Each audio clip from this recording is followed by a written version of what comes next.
अखिल भूमंडलीय सर्व शिरोमणि मुनि समाज के संस्थापक आदि मुनीश्वर योगेश्वर सदगुरुदेव शिव मुनि महाराज की जय।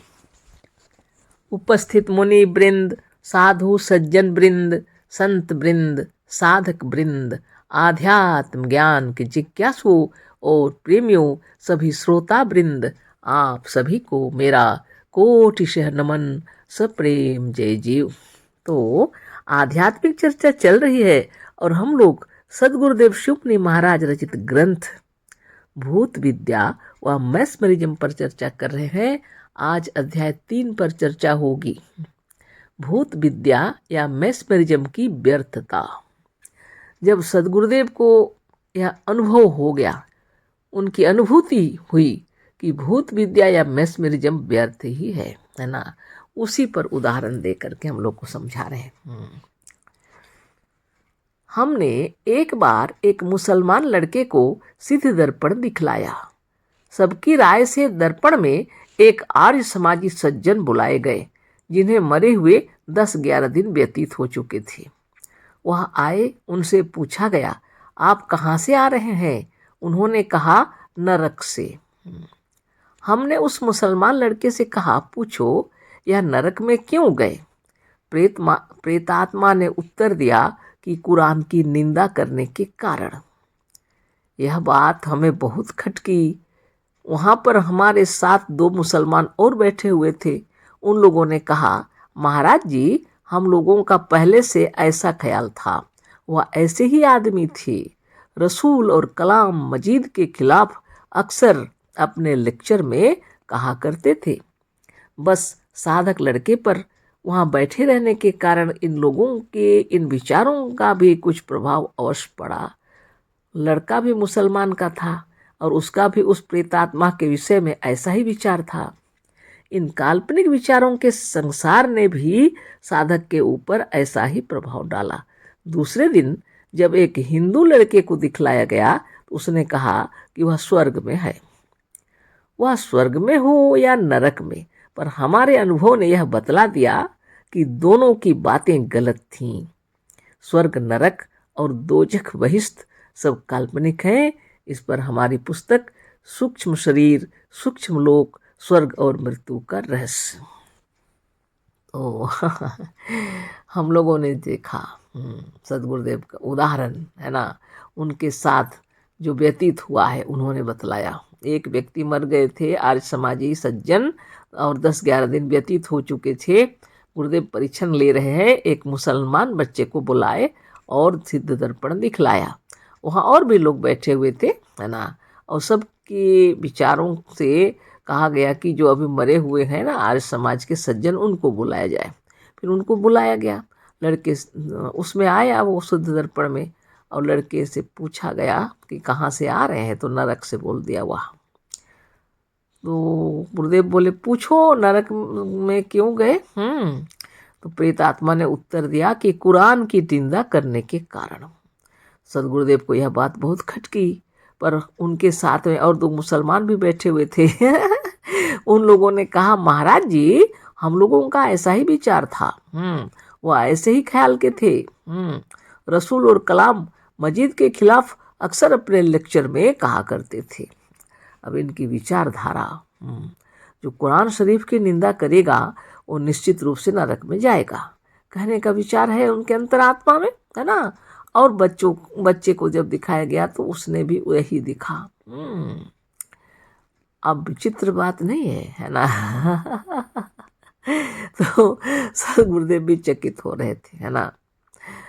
तो आगे फिर क्या होता है, इन विचारों का प्रभाव पड़ता ही है ना। मन के अंदर की भावना प्रकट हो रही है। मन के भीतर में ये विचार है कि यह व्यक्ति कभी कुरान शरीफ नहीं पढ़ा तो नहीं पढ़ा, लेकिन वह रसूल और कलाम और मजीद के खिलाफ में लेक्चर देते रहते हैं। तो ये निश्चित रूप से नरक ही जाएंगे। तो इस तरह की कल्पना है ना। इन विचारों का भी कुछ प्रभाव अवश्य लड़का पर पड़ता है। प्रेतात्मा के विषय में ऐसा ही विचार था। इन काल्पनिक विचारों के संसार ने भी साधक के ऊपर ऐसा ही प्रभाव डाला। दूसरे दिन जब एक हिंदू लड़के को दिखलाया गया तो उसने कहा कि वह स्वर्ग में है। अब हिंदू लड़के को दिखला रहे हैं, उसके मस्तिष्क के अंदर में वह एक महान व्यक्ति, सज्जन व्यक्ति है थे, 10-11 दिन हुए मर गए हैं, तो अब वो कहाँ पर है, तो उसको लगा स्वर्ग में, क्योंकि वो महान आत्मा है, उनके हिसाब से अच्छे काम किए हैं, है ना। जिसके मस्तिष्क के अंदर में जो भावनाएं हैं वही दिख रहा है, वही आवाजें आ रही, वही बोल रहे हैं। वह स्वर्ग में हो या नरक में, पर हमारे अनुभव ने यह बतला दिया कि दोनों की बातें गलत थीं। अब गुरुदेव को अनुभव हो गया, चाहे वह स्वर्ग में रहे या नरक में, पर दोनों की अपनी ही भावनाएं हैं। यह ना स्वर्ग और न नरक, है ना, ये सब क्या है, कपोल कल्पित। स्वर्ग नरक और दोजख बहिष्ठ सब काल्पनिक हैं। इस पर हमारी पुस्तक सूक्ष्म शरीर सूक्ष्म लोक स्वर्ग और मृत्यु का रहस्य गुरुदेव लिखे हैं, पढ़ लीजिएगा। आगे पढ़ते हैं। एक शहर में हम व्याख्यान देने के लिए बुलाए गए थे। जिस दिन की यह बात है, उस दिन हमने वहां पर योग और भूत विद्या पर व्याख्यान दिया था। लोगों ने एक लड़के को बेहोश करके मैस्मरिज्म दिखलाने के लिए कहा। सदगुरुदेव गए थे एक जगह व्याख्यान देने के लिए, भाषण दे रहे हैं, है ना, प्रवचन देने के लिए लोग बुलाए थे। तो वहाँ पर सदगुरुदेव योग और भूत विद्या पर व्याख्यान दिए। तो एक लड़के को बेहोश करके उसे दिखाने के लिए मैस्मरिज्म का प्रत्यक्ष में वो देखना चाहते थे वहाँ के लोग। सदगुरुदेव क्या किए, एक लड़के को बेहोश करके मैस्मरिज्म दिखलाने के लिए कहा। वहाँ सिद्ध दर्पण नहीं था, सबके सामने हमने एक लड़के को एक तख्त पर सुला दिया और उसके ऊपर हाथ फेर कर उसे निद्रित कर दिया। तो सब कहने पर गुरुदेव एक बच्चे को बुलाते हैं और तख्त पर लिटा देते हैं और उस पर हाथ फेर करके उसे निद्रित कर देते हैं, है ना। लड़का बेहोश हो गया और रजोगुणी निद्रा में सो गया। लड़का बेहोश हो गया और रजोगुणी निद्रा में सो गया।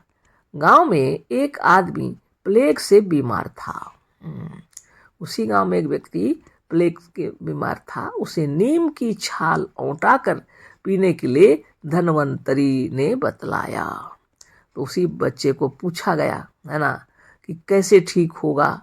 उसने बतलाया कि प्लेग के बीमार जो है, प्लेग से जो पीड़ित है, उसको नीम की छाल को औंटा कर और उसका पानी दिया जाए, बतलाया। और कहा कि 2-2 घंटे पर यह दवा दिया जाए और 2-2 घंटे पर यह दवा दिया जाए और 4-5 बार देने के बाद वह अच्छा हो गया।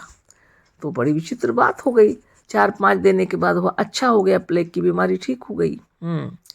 सचमुच इस दवा से वह प्लेग का रोगी अच्छा हो गया था।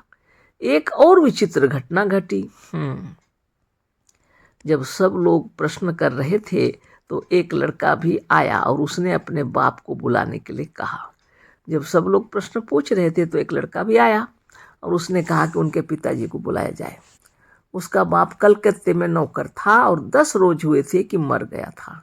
उसका लड़का आया, जो लड़का है उसके पिताजी कलकत्ते में नौकरी करते थे और 10 रोज हुए थे वह मर गया था। बुलाया गया, आया और सब बातें बतला गया। बताया, उस जो कुछ यहाँ लिखे हैं गुरुदेव, आया और सब बातें बतला गया जो उससे पूछा गया। सब कह गया, ऐसे बीमार पड़ा और इतने दिन तक बीमार रहा और फिर मर गया। यह भी कहा कि अमुक मनुष्य का इतना रुपया हमारे जेब में बाकी है, हमारी कमाई में से दे देना, जिसमें हमारा परलोक ना बिगड़े। दूसरे दिन भी हम उसी शहर में रह गए। देखिए ऐसी बातें हुई हैं। और गुरुदेव का अभी वहाँ से जाने का नहीं था, प्रवचन देना था, इसलिए उसी शहर में रह गए दूसरे दिन भी। अभी एक दिन और सभा करनी थी और एक दिन सभा था, है ना। बड़े आश्चर्य की बात है कि दूसरे दिन सायंकाल को लड़के का बाप कलकत्ते से आ गया। जिंदा ही है वो, मरा नहीं है। अद्भुत बात है ना। तो दूसरे दिन सायंकाल लड़के का बाप कलकत्ते से आ गया। उसने कहा कि मरने की खबर किसी शत्रु ने लिख दिया होगा। मरने की खबर किसी शत्रु ने, मेरे दुश्मन ने लिख दिया होगा। बहुत विचित्र बात हो गई। उससे मालूम हुआ कि वह बीमार नहीं था और उससे मालूम हुआ कि वह बीमार नहीं था। हमें बड़ा आश्चर्य हुआ, यदि वह मरा नहीं था तो इसकी प्रेत आत्मा आई कैसे? गुरुदेव भी सोच में पड़ गए। यदि वह मरा नहीं था तो इसकी प्रेत आत्मा आई कैसे दर्पण के अंदर? क्या जीवित लोगों की आत्मा भी चली आती है? गुरुदेव सोच रहे हैं, क्या जीवित लोगों की आत्मा भी चली आती है? 2-3 दिन पर हम घर लौट आए। 2-3 दिन के बाद गुरुदेव अपने घर लौट आए। सिद्ध दर्पण को टांग दिया और साधक को बैठा दिया। अब सिद्ध दर्पण को टांग दिए और साधक को बैठाए। वहां तो बिना दर्पण के कार्य किए थे गुरुदेव ना। अभी सिद्ध दर्पण को टांग दिए। लड़का निद्रित हुआ। अब हम ऐसे लोगों को बुलाने लगे जो जीवित थे। तो सदगुरुदेव अब क्या कर रहे हैं, जो लोग जीवित हैं उन्हीं लोगों को बुला रहे हैं अभी। पर साधक यानी देखने वाला बालक इस बात को नहीं जानता था। जो लड़का देख रहा है उसे पता नहीं है ना। साधक मतलब वह बालक जो देख रहा है। ये लोग मरे हुए उसे पता नहीं, जिंदा ही है उसे पता नहीं। वो नहीं जानता, तो सोचा मरा हुआ होगा, है ना। उससे कहा गया था कि हम मरे हुए हैं। बस जिंदे लोग भी आने लगे और हमने उससे प्रश्न करना आरंभ किया। अब जिंदा लोगों को बुलाया गया, जिंदे लोग भी आने लगे दर्पण में और उससे प्रश्न पर प्रश्न पूछा जा रहा है। प्रश्न, आप कहाँ हैं? उत्तर, नरक में। आप ऐसे राम भक्त नरक में कैसे गए? उत्तर, अदालत में एक दिन असत्य कह दिया। इस तरह के उत्तर दे रहे थे। बड़ी विचित्र बातें हैं, है ना। इसी तरह से बहुतों को बुलाया पर इनमें से मृतक एक भी नहीं था। गुरुदेव परीक्षण करने के लिए ऐसे बहुतों को बुलाए, साधक लोगों के सामने बुलाए, जीवित लोगों को। इसमें से एक भी मृतक नहीं था, सब जीवित थे। सब आए, सब ने प्रश्नों का उत्तर दिया। हमें बड़ा आश्चर्य हुआ। दर्पण दिखलाना बंद किया तो सदगुरुदेव भी आश्चर्यचकित हो गए, दर्पण दिखना ही बंद कर दिए, दिखाना। उसी वक्त सबके घर जाकर पूछा, जिनको जिनको सदगुरुदेव बुलाए थे उनके घर जा जाकर के पूछे, क्या आप दर्पण में गए थे या अभी अभी आप तो पूछ रहे तो कुछ देर के लिए सो गए थे, वह बेहोश थे। सबने कहा कुछ नहीं, हम लोग ना सोए थे, ना बेहोश हुए थे और ना कहीं गए थे। अब हमने ख्याल किया कि स्वप्न और इसमें कोई भेद नहीं है। तब गुरुदेव कहते हैं, हमको ख्याल आया कि स्वप्न और इसमें कोई भेद नहीं है। मैस्मरिज्म की बेहोशी की नींद और स्वप्न में कोई भेद नहीं है। स्वप्न में भी जीवित और मृतक दोनों मिलते हैं। स्वप्न में भी जीवित और मृतक दोनों मिलते हैं, सपना देख रहे हैं। मनुष्य जब मृतक का स्वप्न देखता है तो कहता है कि आज अमुक मरा हुआ मनुष्य आया और कहता था कि हम बड़ी तकलीफ में हैं, अतः अब गया जाना चाहिए, श्राद्ध कर देना चाहिए। स्वप्न में जब मृतक से मुलाकात होती है तो मनुष्य जानता है कि वह सचमुच आया होगा। पर स्वप्न में जीवित भी मिलते हैं। आपको स्वप्न में जो लोग मिले थे उनसे वह बातें पूछिए जो स्वप्न में उनके साथ हुई थी, वह कुछ नहीं जानते। वह तो उस वक्त दूसरा ही स्वप्न देख रहे थे। कितने ऐसे मिलेंगे कि जब आप उनका स्वप्न देख रहे थे तो वह उस समय बैठे सिनेमा देख रहे थे। पर बहुत से लोग इस तत्व को ना जानकर धोखा खा जाते हैं। ये बात गुरुदेव बार बार हम लोग को समझा रहे हैं और दृढ़ संकल्प के साथ आप इस विचारों को सुनिए। स्वप्न के समय में वास्तव में कोई नहीं रहते, अपना मन है, केवल अपने विचार, है ना। सदगुरुदेव हम लोगों को बहुत अच्छी तरह से समझा रहे हैं कि स्वप्न में जिस तरह से जागृत यानी जीवित व्यक्ति और मृत व्यक्ति भी दिखलाई पड़ते हैं, उसी तरह उन्होंने यह भी अनुभव किया कि साधक को जब बुलाने के लिए कहते हैं तो जीवित मनुष्य को भी बुला लिया, है ना। उसको पता नहीं था कि यह जीवित है, गुरुदेव बुलाए तो जीवित व्यक्ति भी आया। सदगुरुदेव सोचे, वाह, बोले क्या जीवित व्यक्ति कभी प्रेत होता है ना। यानी बहुत अच्छे तरीके से हम लोगों को समझा रहे हैं सदगुरुदेव कि स्वप्न के समय जब हम स्वप्न में होते हैं तो जीवित व्यक्ति को भी स्वप्न में देखते हैं और कभी कभी मृतक व्यक्ति भी स्वप्न में आते हैं, मुलाकात होती है। तो हम लोग क्या सोचते हैं, जीवित व्यक्ति जब आता है स्वप्न में तो हम सोचते हैं कि यह तो झूठा ही है। लेकिन मृतक व्यक्ति यदि कोई आ जाए स्वप्न में तो हम लोग सोचते हैं वो सचमुच में आए थे और सचमुच में उनसे मुलाकात हुई है ना। इसी रहस्य को उजागर करने के लिए गुरुदेव बहुत तरीके से समझा रहे हैं कि वास्तव में जो कोई भी स्वप्न में दिखलाई पड़ते हैं वह स्वयं नहीं आते, सिर्फ हमारा मन है, हमारी मन की कल्पना है ना। हमारे अंतरात्मा ने उस रूप को दिखा दिया, बस यही बता रहे हैं। और आगे हम लोग पढ़ते हैं, है ना। कितने ऐसे मिलेंगे कि जब आप उनका स्वप्न देख रहे थे तो वह उस समय बैठे सिनेमा देख रहे थे, पर बहुत से लोग इस तत्व को ना जानकर धोखा खा जाते हैं। तुलसीदास ने कहा है, अब तुलसीदास जी उदाहरण दिए हैं, साम बहु स्वप्न हूँ मोही पर जो हर गौरी पसाऊ, तो फुर होए जो कहूँ मैं भाषा मणित प्रभाव। यानी सब झूठा है बता रहे हैं, हाँ, असत्य है। आपका सारा स्वप्न आपके मन का बनाया हुआ है, ना वहाँ इस संसार के जीवित गए थे ना मृतक। स्वप्न में थे तो स्वप्न सब आपके मन का बनाया हुआ था, वह सब ही असत्य है। वहाँ ना तो जीवित व्यक्ति गए थे ना मृतक, सिर्फ आप थे, है ना। आप ही थे, आप ही की कल्पना थी और आप ही का संस्कार आप ही से बातें कर रहा था। सब कुछ आप ही थे स्वप्न में। आप ही की कल्पना थी, आप ही का संस्कार था, आप ही से बातें कर रहा था, है ना। प्रश्न और उत्तर सब आप स्वयं प्रश्न कर रहे थे, आप स्वयं उत्तर दे रहे थे स्वप्न में। यही दशा मैस्मरिज्म की भी है, ठीक यही दशा मैस्मरिज्म की भी है।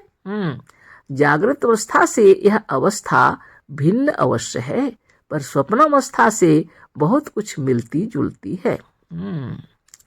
जागृत अवस्था से यह मैस्मरिज्म की अवस्था अवश्य ही भिन्न है ना, लेकिन स्वप्न अवस्था से कुछ हद तक मिलती जुलती है।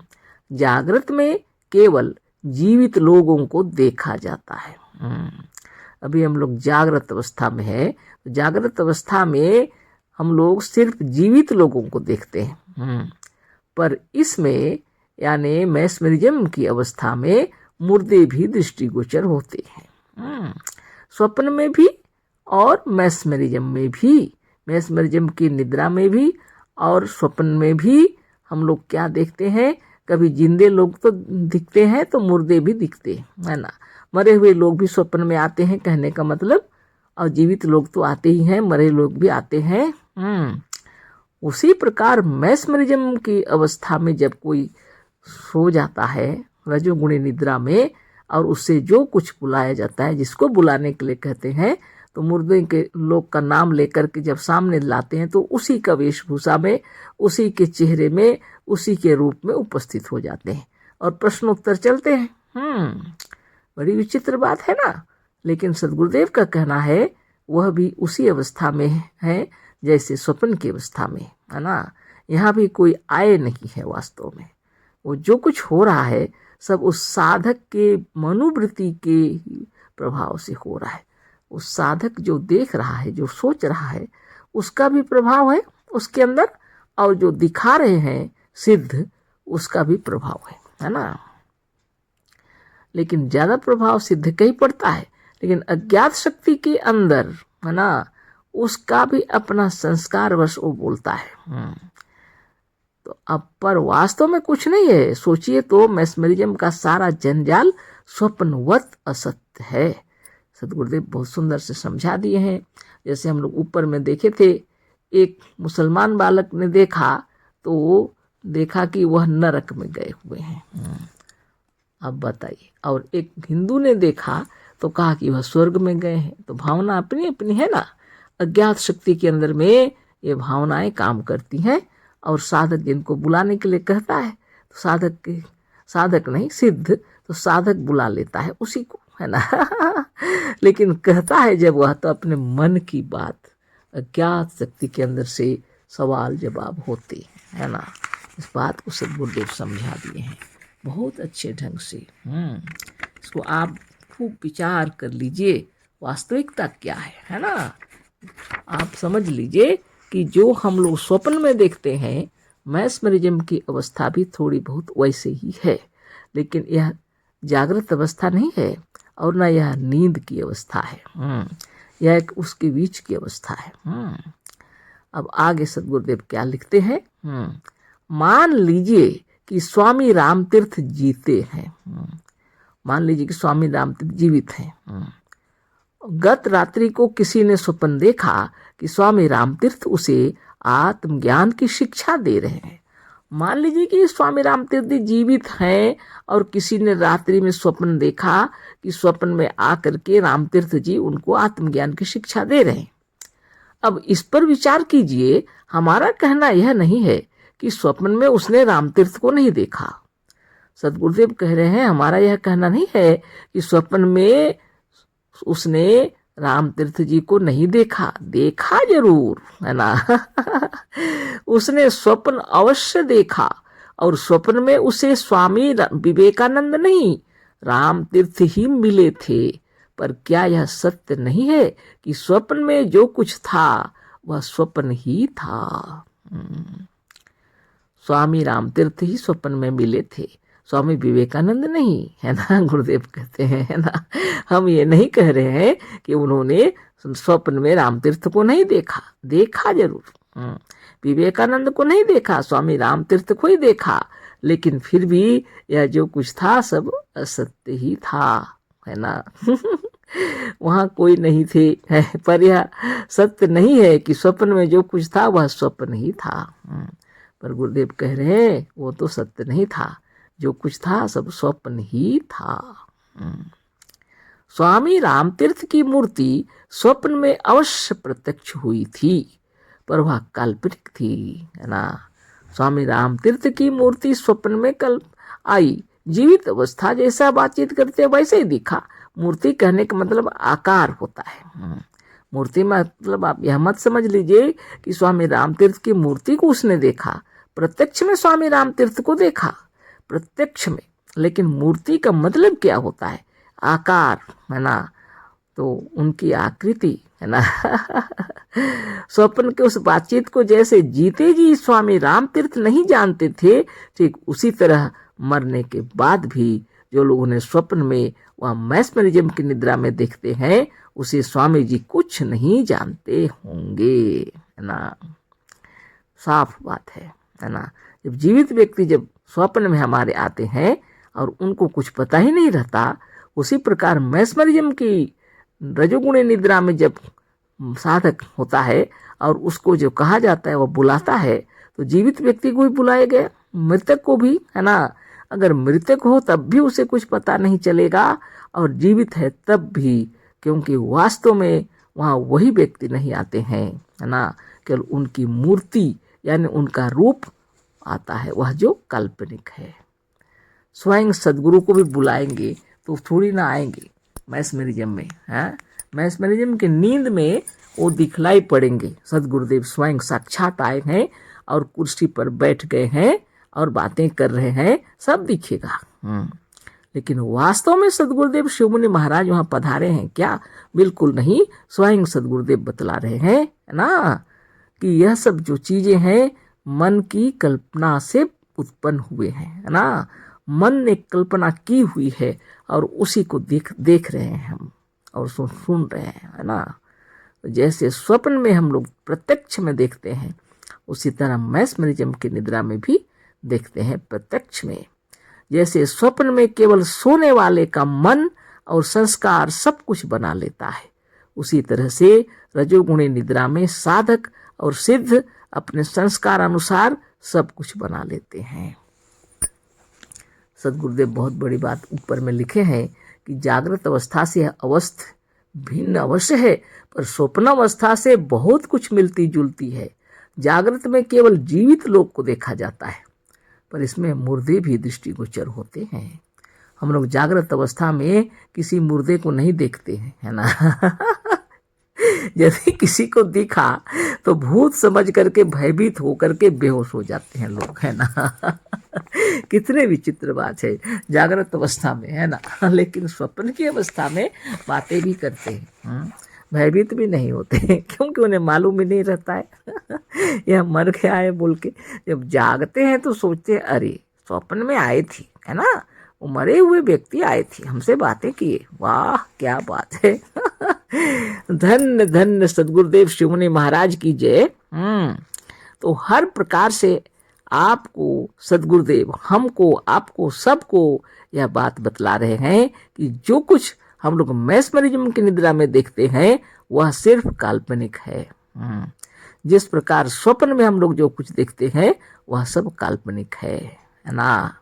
वहाँ कोई भी नहीं आए थे, केवल वह मन का संस्कार और मन का कल्पना, संस्कार अनुसार वह अपनी बात करता है। अगर वह मुसलमान बालक है तो उसको लगा कि इन्होंने कुरान शरीफ की निंदा की थी इसलिए नरक गए हैं। अगर हिंदू बालक देख रहा है तो वो सोच रहा है कि स्वामी रामतीर्थ जी बहुत महान आत्मा थे इसलिए वो स्वर्ग ही गए हैं, है ना। मन की कल्पना है, संस्कार अनुसार सब दिख रहा। आगे देखिए, स्वप्न में जैसे स्वप्न में केवल सोने वाले का मन और संस्कार सब कुछ बना लेता है, उसी तरह से रजोगुणी निद्रा में साधक और सिद्ध अपने संस्कार अनुसार सब कुछ बना लेते हैं। आगे पढ़ते हैं, है ना। पर प्रश्न यह है कि इस रजोगुणी निद्रा में प्रायः ऐसे उच्च ज्ञान सुनने में आते हैं जिसे साधक व सिद्ध पहले से नहीं जानते। ऐसी अवस्था में यह कैसे कहा जाए कि यह ज्ञान उन देवताओं और स्वर्गीय महात्माओं के नहीं है जो रजोगुणी निद्रा में साधक के सामने प्रत्यक्ष होकर उपदेश दे रहे थे। ठीक है, यह शंका हो सकती है, पर विचार करने पर इसका रहस्य भी छिपा नहीं रहेगा। तो प्रश्न उत्पन्न होते हैं हृदय के अंदर। और ये प्रश्न है कि रजोगुणी निद्रा में प्रायः ऐसे उच्च ज्ञान सुनने में आते हैं जिसे साधक व सिद्ध पहले से नहीं जानते। ऐसी अवस्था में यह कैसे कहा जाए कि यह ज्ञान उन देवताओं और स्वर्गीय महात्माओं के नहीं है जो रजोगुणी निद्रा में साधक के सामने प्रत्यक्ष होकर उपदेश दे रहे थे। ठीक है, यह शंका हो सकती है, पर विचार करने पर इसका रहस्य भी छिपा नहीं रहेगा। तो आगे पढ़ते हैं, गुरुदेव रहस्य का उजागर कर रहे हैं।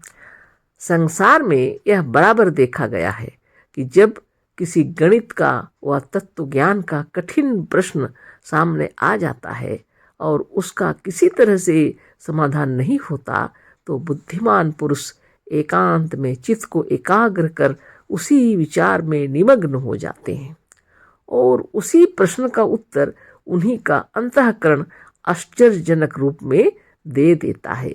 यह भी योग की एक अवस्था है। ध्यान अवस्थित मनुष्य को ऐसे ऐसे उच्च ज्ञान उसी के अंतःकरण के भीतर ऐसे अवस्था में प्रकट हो जाते हैं कि उसे स्वयं अत्यंत आश्चर्य होता है ना। यह तो अनुभव की बातें ही हैं।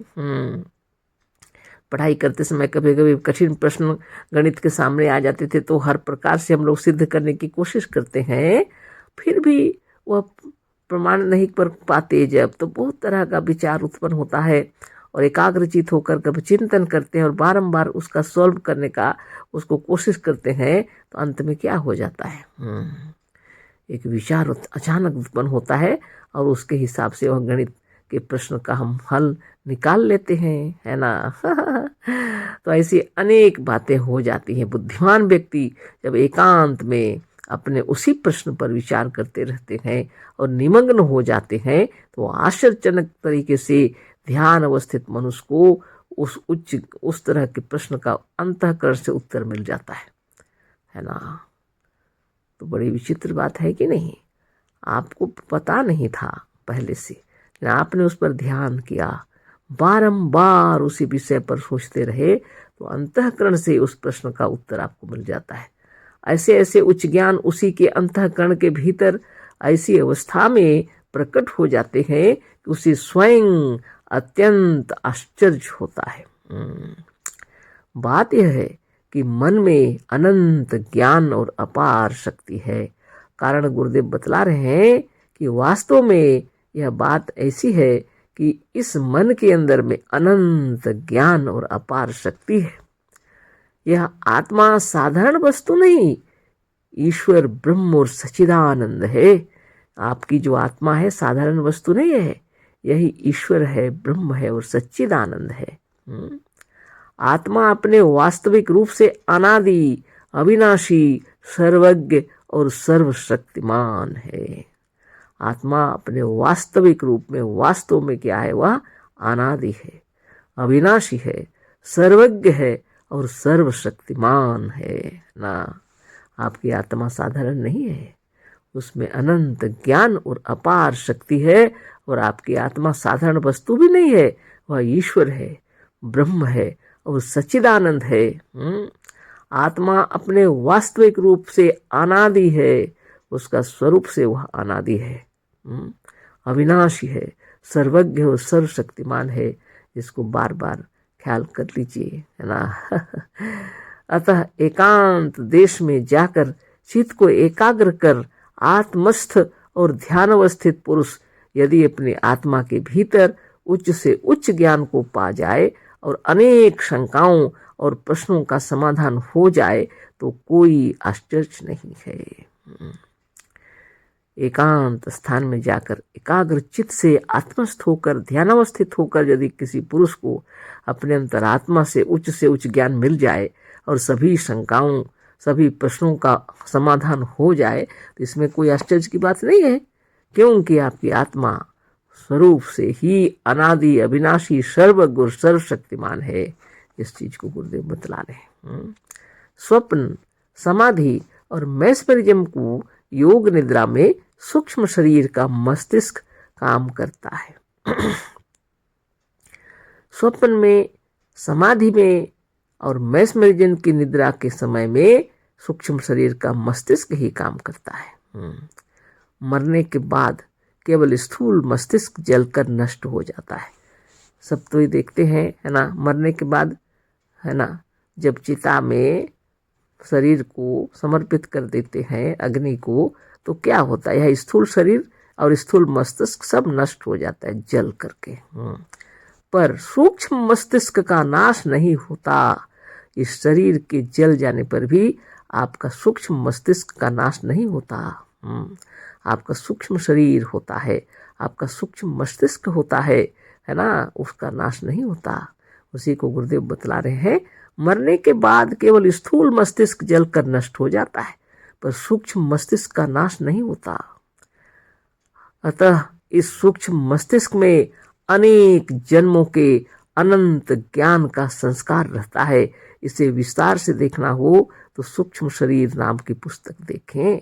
तो गुरुदेव जो लिखे हैं सूक्ष्म शरीर, है ना, उसी को पढ़ लीजिए। उस किताब के अंदर में बहुत सारी बातें लिखी हुई हैं। सूक्ष्म शरीर और सूक्ष्म मस्तिष्क और सूक्ष्म संसार और मनोमय शरीर, मनोमय संसार का वर्णन किया हुआ है ना। यह शरीर नष्ट हो जाता है, स्थूल शरीर स्थूल जगत को छोड़ते ही यह नष्ट हो जाता है ना। जब मृत्यु जिसको कहते हैं, इसमें यह शरीर छूट जाता है स्थूल शरीर, तो अनंत हृदय अपने आप में संगठित होकर, है ना, मनोमय सूक्ष्म संसार और मनोमय शरीर के साथ वास्तव में अपने आप में सिमट जाता है। यह अनंत शक्ति है, लेकिन, है ना, इसमें अनंत और अनंत ज्ञान संस्कार में रहता है इसी मस्तिष्क के अंदर में अनेक जन्मों का। इसे विस्तार से देखना हो तो सूक्ष्म शरीर नाम की पुस्तक देखें। सद्गुरुदेव उसमें बहुत सुंदर से बतलाए हैं। रजोगुणी निद्रा, योग निद्रा, ध्यान अवस्था, मैस्मरिज्म की बेहोशी सब करीब करीब एक ही है। यह सारी की सारी अवस्थाएं चित्त के एकाग्र होने पर ही हुआ करती हैं। जब हम लोग बाह्य जगत में रहते हैं, जब हमारा मन बाहर की ओर इस स्थूल जगत में होता है, तो बाह्य जगत में हम लोग होते हैं। लेकिन रजोगुण निद्रा हुआ कि योग निद्रा की ध्यान अवस्था में, मैस्मरिज्म की बेहोशी में भी सब करीब करीब एक ही है। इस अवस्था में हम स्थूल जगत से हटकर अपने आप के अंदर में स्थित होने लगते हैं। यह सारी की सारी अवस्थाएं चित्त के एकाग्र होने पर ही हुआ करती हैं। ये तो आपको पता ही है, जब आप ध्यान अवस्थित होते हैं। योगश्चित्त वृत्ति निरोध ना, पातंजलि योग दर्शन शास्त्र में आपने पढ़ा, योगश्चित्त वृत्ति निरोध। योग भी उसी अवस्था को कहते हैं जिसमें चित्त के वृत्तियों का निरोध हो। जब चित्त की वृत्तियां स्थिर हो जाती हैं, है ना, चित्त के वृत्तियों का जब निरोध हो, जब चित्त एकाग्र हो जाता है, तो मनुष्य अपने सच्चे और वास्तविक रूप में स्थित होता है। तदा दृष्टु स्वरूप अवस्थानम। जब मन भटकता है बाहर की ओर स्थूल जगत में, है ना, तो आप उतना ध्यान अवस्थित नहीं रहते, बाहर में आपका मन भटक रहा होता है ना। लेकिन आप जब ध्यानस्थ हो जाते हैं, स्थिर हो जाते हैं, तो अपने वृत्तियों की स्थिर हो जाने पर, सभी प्रकार की स्थिर हो जाने पर अपने स्वरूप में चले आते हैं। जैसे समुद्र की लहरें उठ रही हैं, है ना, जब उसमें हवा चल रही है या कोई भी बाह्य प्रभाव से, है ना, लहरें उठ रही हैं, लेकिन जब एकांत हो जाए तो समुद्र की लहरें भी शांत हो जा रही हों, तो कहाँ है, वह समुद्र ही है। उसी तरह मन जो है विचार की तरंगों में उछाल मार रहा है, लेकिन शांत होकर के एकाग्र होते हुए ध्यान अवस्थित हो जाते हैं जब आप अपने में, तो स्थिर हो जाते हैं, स्थिर विचार, है ना। और ये स्थिर होते हैं योगी लोग, ध्यान अवस्थित होते हैं जब अपने आप के स्वरूप में स्थित हो जाते हैं, तो क्या हो जाता है, साधक को अपने आप का दर्शन और ज्ञान हो जाता है। तथा दृष्टु स्वरूप अवस्थानम, तो साधक अपने आप में स्थित हो जाता है और उसे मालूम हो जाता है कि वह सचमुच में अजर अमर अविनाशी है। वो समाधि की अवस्था का वर्णन किए हैं गुरुदेव, है ना। वह समाधि की अवस्था हो या योग निद्रा हो या ध्यान अवस्थित हो या मैस्मरिज्म की नींद हो या बेहोशी हो, करीब करीब वह सब इस स्थूल शरीर से हटकर, स्थूल मस्तिष्क से हटकर अपने सूक्ष्म मनो मस्तिष्क के अंदर में स्थित होते हैं, है ना। तो यही बात है। तो जब अपने आप में पहुंचते हैं तो अनंत ज्ञान के भंडार में आप पहुंच जाते हैं। सभी प्रश्नों के उत्तर आपको मिलेंगे कि नहीं, है ना। हमारा सच्चा स्वरूप व हमारी वास्तविक आत्मा एक ऐसे अनंत ज्ञान का भंडार है कि वहाँ पहुँचने पर सचमुच ऐसे ऐसे प्रश्नों का समाधान हो जाता है जिसका समाधान होना साधारण लोग असंभव समझते हैं, है ना। तो इसीलिए आपके वास्तविकता में, आपके अंतर आत्मा में जब ज्ञान का भंडार भरा हुआ है और जब आप वहाँ पहुँचते हैं, आप सचमुच में ज्ञान के समुद्र में गोता लगा रहे हैं, सभी प्रश्नों का उत्तर आपको मिलेगा निश्चित रूप से। जो साधारण व्यक्ति सोच भी नहीं सकेंगे, आप उसका उत्तर दे देते हैं और अपने आप का भी समाधान हो जाता है।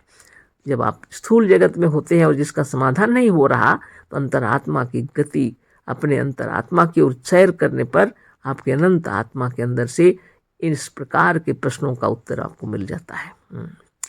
कि योग साधन से सबसे बड़ा लाभ यही है कि योगाभ्यास द्वारा चित्त को एकाग्र करके मनुष्य उस गुप्त आत्मज्ञान को पा जाता है, जिसे पाकर फिर कुछ पाना नहीं रह जाता और मनुष्य कृत्य कृत्य होकर जीवन मुक्त हो जाता है।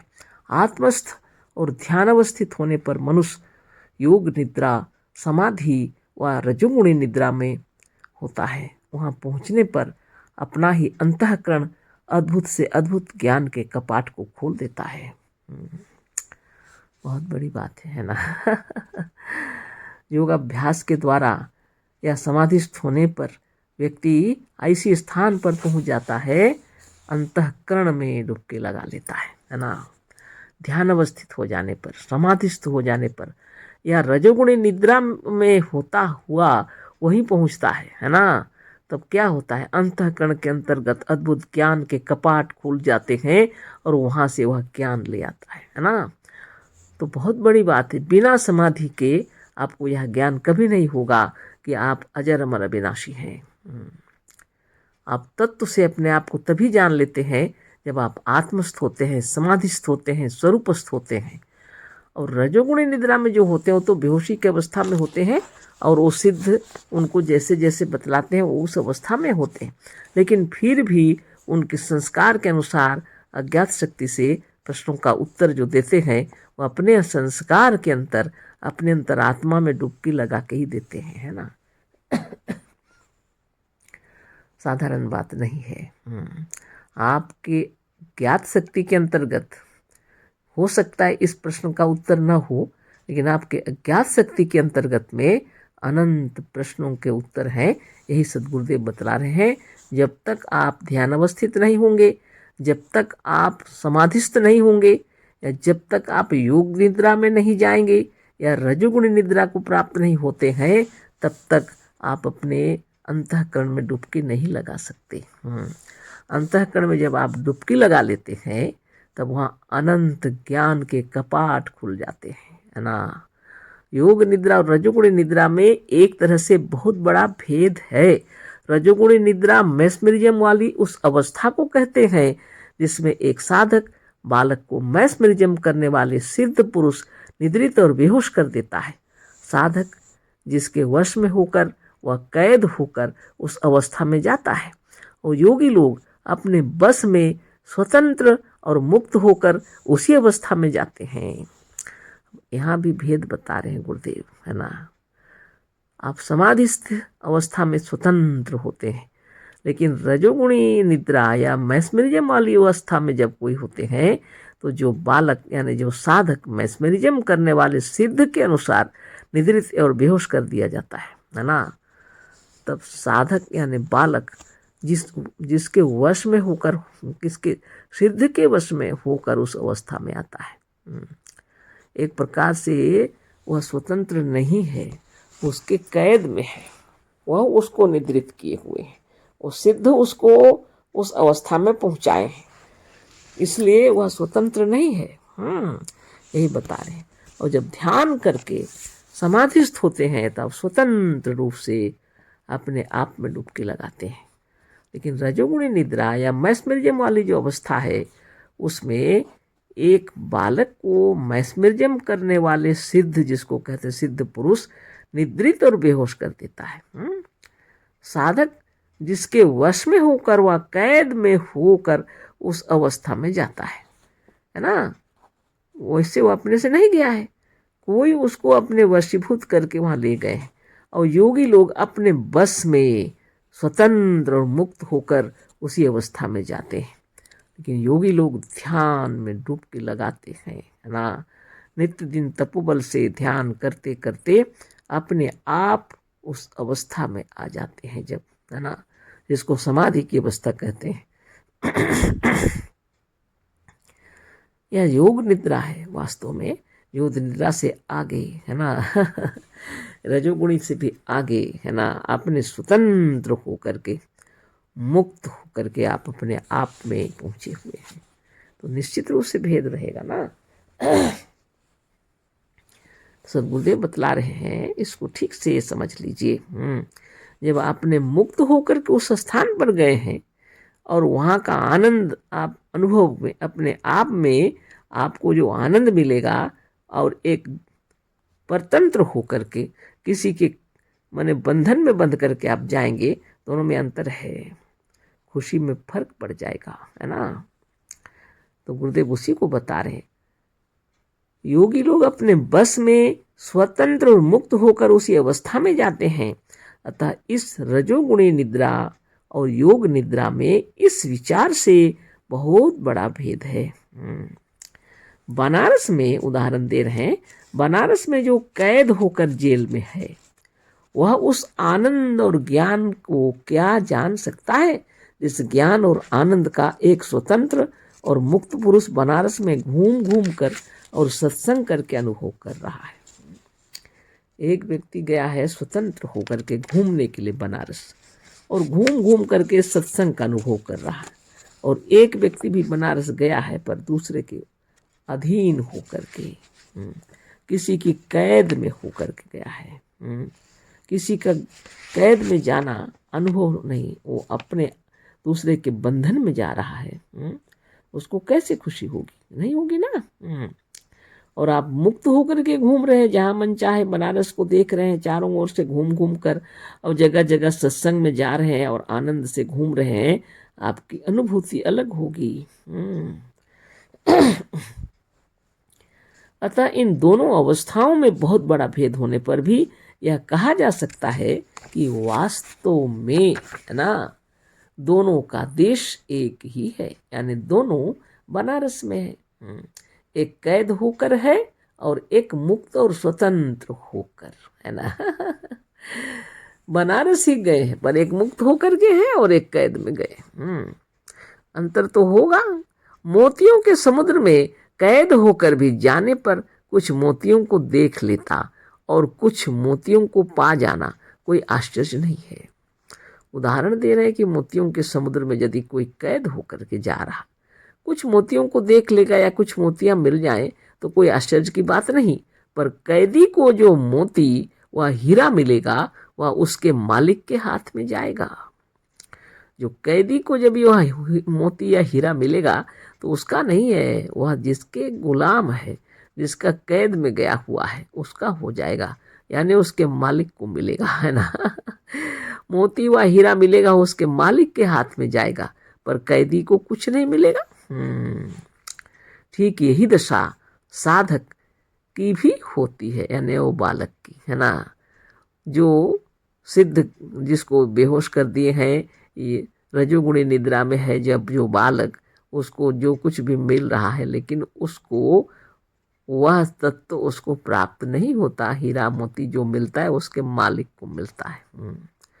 अब महादेव राम तीर्थ या मृतक पुरुष का रूप धारण कर सिद्ध दर्पण देखने वाले बालक का ही अंतःकरण वह सब बात कहता है, जिसे आप किसी मृतक या देवता का कहा समझते हैं।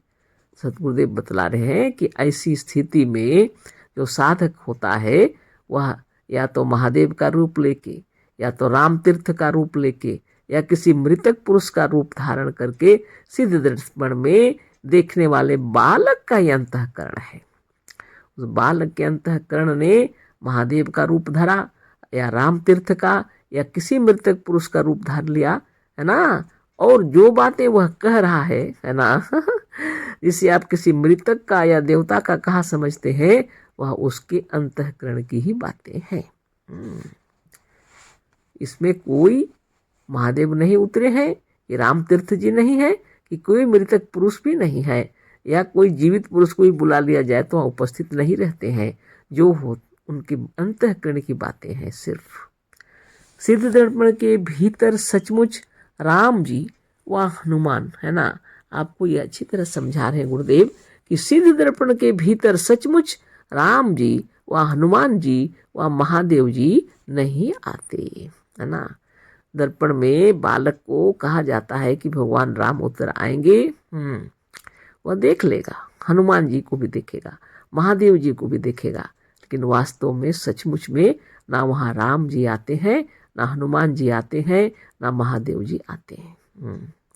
अपने ही अंतःकरण का संस्कार उस अवस्था में महादेव, विष्णु, ब्रह्मा, बुद्धदेव और ईसा मसीह का रूप धारण कर लेता है। वास्तव में यह लोग वहां नहीं जाते, है ना। जिसको भी बोला जाए सिद्ध दर्पण के भीतर उस बालक को कहा जाए कि महादेव को बुला लो, तो महादेव दिखेंगे, विष्णु भी दिखेंगे, ब्रह्मा भी दिखेंगे, बुद्धदेव और ईसा मसीह सब दिख जाएंगे। जिनको कहा जाए उनके अंतःकरण के अंदर के संस्कार स्वरूप वह उनका रूप देख लेता है। जैसे स्वप्न में और सिद्ध दर्पण में जीवित मनुष्य प्रत्यक्ष होते हैं, जैसे स्वप्न में सिद्ध दर्पण में जीवित मनुष्य भी दिखाई देते हैं ना स्वप्न में, है ना, पर वह सचमुच वहां नहीं जाते। अब उदाहरण दे रहे हैं गुरुदेव कि स्वप्न में जब देखते हैं कोई जीवित मनुष्य को, लेकिन स्वप्न में वह खुद गए थे क्या? नहीं, है ना। उसी तरह सिद्ध दर्पण में भी कोई जीवित मनुष्य जिस तरह से वहां नहीं जाते हैं, जब प्रमाणित किए गुरुदेव, पता लगाए, पूछे, तो पता चला कि वो जीवित व्यक्ति उस अवस्था में गया ही नहीं था। जितने समय में वो बालक देख रहा था उसमें वो कहीं दूसरे काम में व्यस्त था। पर वह सचमुच वहां नहीं जाते। ठीक उसी तरह से बुलाए हुए देवता और देवी भी वहां नहीं जाती। इसी तरह से जब बुलाए हुए देवी देवता जो कुछ भी है वहां बालक के पास नहीं आते हैं, कि सिद्ध दर्पण में उपस्थित नहीं होते हैं। जैसे स्वप्न सृष्टि अपनी कल्पना है, उसी तरह से मैस्मरिज्म और जैसे सिद्ध दर्पण का सारा दृश्य साधक और सिद्ध की कल्पना है। इससे बढ़िया और क्या उदाहरण दे गुरुदेव। जैसे स्वप्न सृष्टि अपनी कल्पना है, उसी तरह से मैस्मरिज्म और जैसे सिद्ध दर्पण का सारा दृश्य साधक और सिद्ध की कल्पना है। सारा दृश्य जो है सिद्ध दर्पण के अंदर जो देख रहा है बालक, उसको साधक कहते हैं, और सिद्ध जो उसको दिखला रहे हैं, ये दोनों का ही अपने विचार वहाँ चल रहे हैं, उनकी कल्पना है ना। जैसे आपके जीवित माता पिता, भ्राता, स्त्री और पुत्र आदि स्वप्न, समाधि, रजोगुणी निद्रा और सिद्ध दर्पण में मिलते हैं, ठीक उसी तरह से इन सभी में आपके मृतक माता पिता, भ्राता, स्त्री और पुत्र आदि मिलते हैं। जैसे जीवित माता पिता आपके स्वप्न वाली बात को कुछ नहीं जानते, उसी तरह से मरे हुए माता पिता भी आपके स्वप्न की बात कुछ नहीं जानते, ना उससे उनका कोई संबंध है। बहुत बड़ी बात है कि मृतक व्यक्ति भी अगर स्वप्न में दिखलाई पड़ जाए तो आप यह अच्छी तरह जान लीजिए कि वास्तव में उपस्थित नहीं थे। जैसे जीवित व्यक्ति नहीं आते हैं, उसी तरह मृतक व्यक्ति भी स्वप्न में नहीं आते, है ना। ना तो वह मैस्मरिज्म के योग माने रजोगुणी निद्रा में होते हैं, कहीं भी वो लोग नहीं होते, है ना। आगे हम लोग पढ़ेंगे तदा दृष्टु स्वरूपे अवस्थानम। योग साधन द्वारा जब चित्त एकाग्र हो जाता है और मनुष्य समाधि व ध्यान की अवस्था में पहुंच जाता है, तो ऐसी अवस्था में योगी अपने स्वरूप में स्थित होता है। वह उस अवस्था में जो कुछ देखता है उसी की कल्पना है। तो पतंजलि योग दर्शन शास्त्र में पतंजलि ऋषि क्या बोल रहे हैं? तदा दृष्टु स्वरूपे अवस्थानम ना। साधक योगी क्या करता है? दृष्टा यानी साधक स्वरूप में स्थित हो जाता है। योगी लोग साधन ध्यान और तपोबल से साधन ध्यान तपस्या करते करते एक समय ऐसा आता है, बहुत तपस्या में सिद्धि प्राप्त हो जाती है, तो स्वरूप में स्थित हो जाते हैं, है ना। तो पतंजलि योग दर्शन में जो लिखा है ना, योगश्चित्त वृत्ति निरोध, है ना। सबसे पहले लिखा है अर्थ योगानुशासनम, उसके बाद लिखा है, उसके विषय में भी चर्चा नहीं करें, तो बता रहे हैं ना।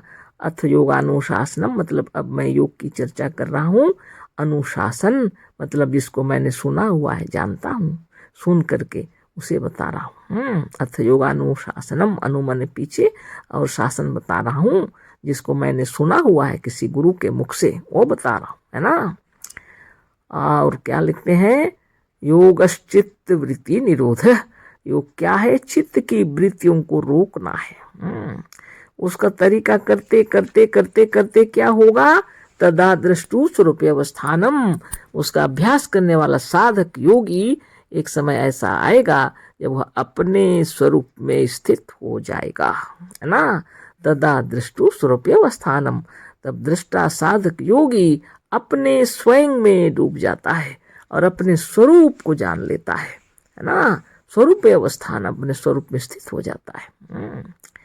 इसी के विषय में गुरुदेव यहाँ संक्षिप्त में लिखे हैं, योग साधन द्वारा जब चित्त एकाग्र हो जाता है और मनुष्य समाधि व ध्यान की अवस्था में पहुंच जाता है, तो ऐसी अवस्था में योगी अपने स्वरूप में स्थित होता है। आपका स्वरूप क्या है? आप अजर अमर अविनाशी हैं, है ना। पर ब्रह्म परमात्मा है ना। सकल सृष्टि आपसे ही बनी हुई है।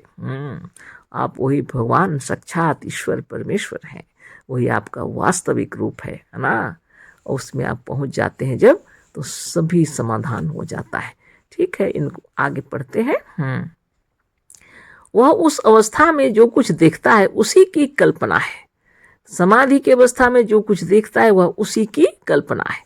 साधारण मनुष्य कहा करते हैं कि ध्यान योगी लोग ईश्वर को, शिव को, राम को व कृष्ण को देखते हैं। साधारण मनुष्य क्या कहते हैं कि ध्यान में योगी लोग ईश्वर को देखते हैं, शिव को देखते हैं, राम को देखते हैं व कृष्ण को देखते हैं। पर यह यथार्थ बात नहीं है। पर यह यथार्थ बात नहीं है, सच नहीं है। समाधि में योगी लोग स्वयं को देखते हैं, स्वरूपस्थ होते हैं, किसी दूसरे को नहीं देखते, है ना।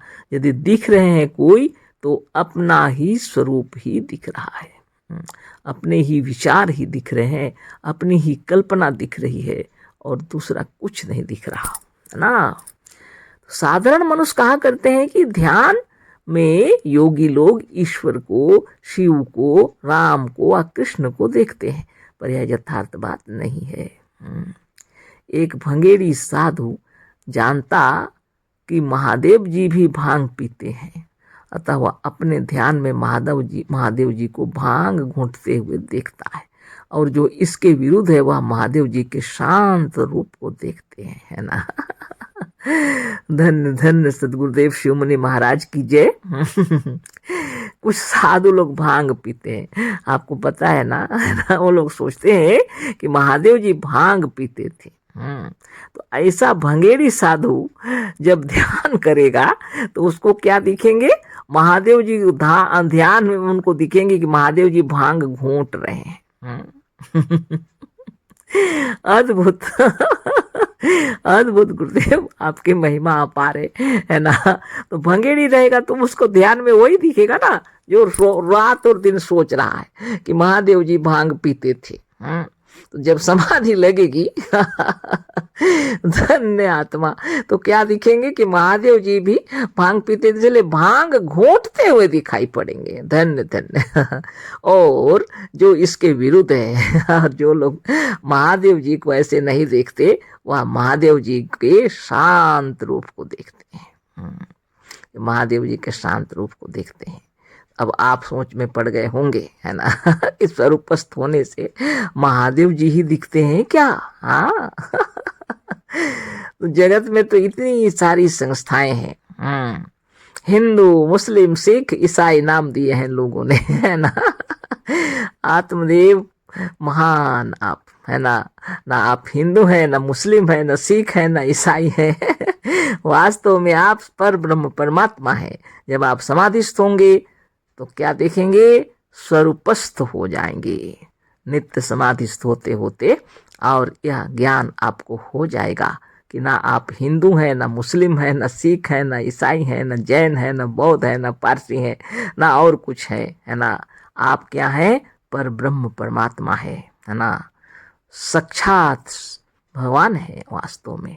वेद पुराण जिसकी गुणगान कर रहे हैं, है ना।